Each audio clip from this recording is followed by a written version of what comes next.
My inbox is full of hate mails and personal abuse, and has been for years. In 2010, I started answering those mails and suggesting to the writer that we might meet for coffee and a chat. I have had hundreds of encounters. They have taught me something important that I want to share with you. I was born in Turkey from Kurdish parents, and we moved to Denmark when I was a young child. In 2007, I ran for a seat in the Danish parliament as one of the first women with a minority background. I was elected, but I soon found out that not everyone was happy about it, as I had to quickly get used to finding hate messages in my inbox. These emails will begin with something like this: "What's a raghead like you doing in our parliament?"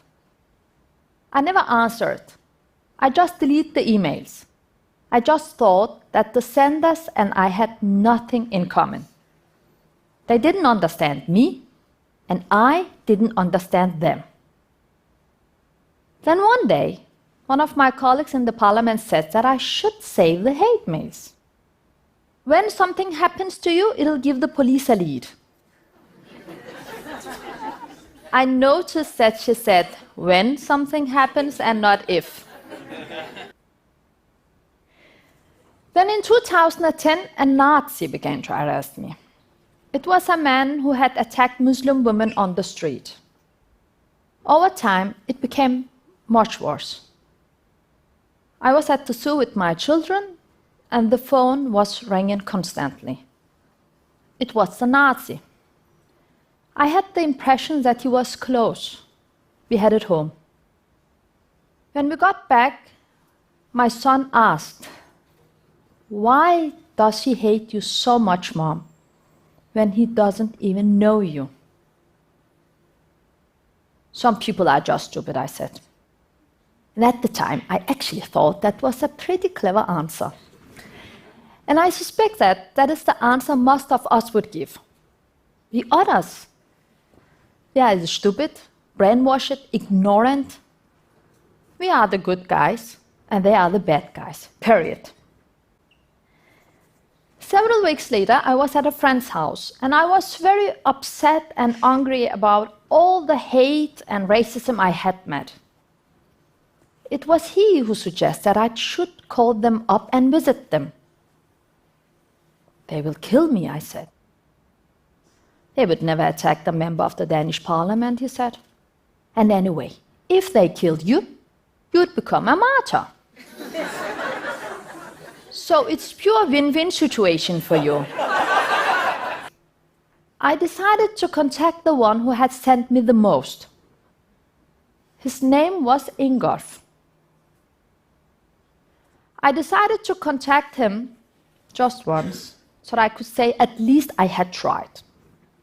To my surprise and shock, he answered the phone. I blurted out, "Hello, my name is Özlem. You have sent me so many hate mails. You don't know me, I don't know you. I was wondering if I could come around and we can drink a coffee together and talk about it."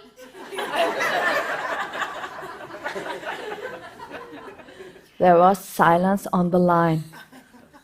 And then he said, "I have to ask my wife." What? The racist has a wife? A couple of days later, we met at his house. I will never forget when he opened his front door and reached out to shake my hand.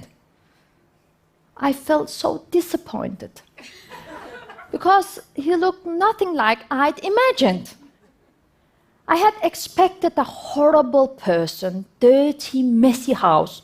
It was not. His house smelled of coffee, which he served from a coffee set identical to the one my parents used. I ended up for staying 2.5 hours. And we had so many things in common. Even our prejudices were alike. Ingolf told me that when he waited for the bus and the bus stopped 10 meters away from him, it was because the driver was a raghead. I recognized that feeling. When I was young, and I wait for the bus and it stopped 10 meters away from me, I was sure that the driver was a racist.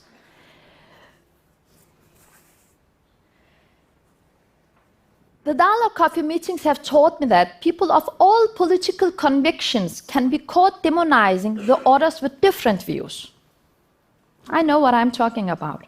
As a young child, I hated different population groups. And at the time, my religious views were very extreme. But my friendship with Turks, with Danes, with Jews, and with racists has vaccinated me against my own prejudices. I grew up in a working-class family, and on my journey, I have met many people who have insisted on speaking to me. They have changed my views.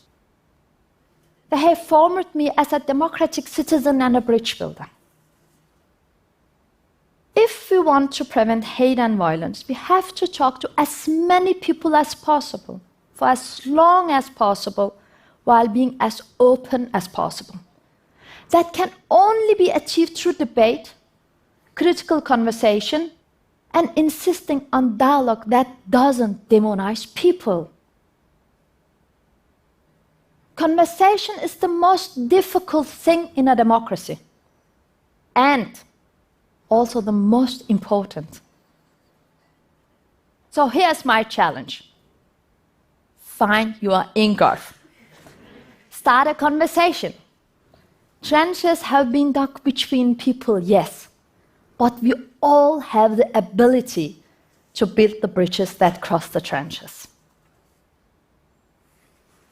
And let me end by quoting my friend, Serge Duzan, who lost his son, Danuzan, in a terror attack on a Jewish synagogue in Copenhagen 2015. Serge rejected any suggestion of revenge and instead said this: "Evil can only be defeated by kindness between people.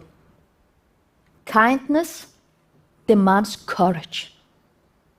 Dear friends, let's be courageous. Thank you.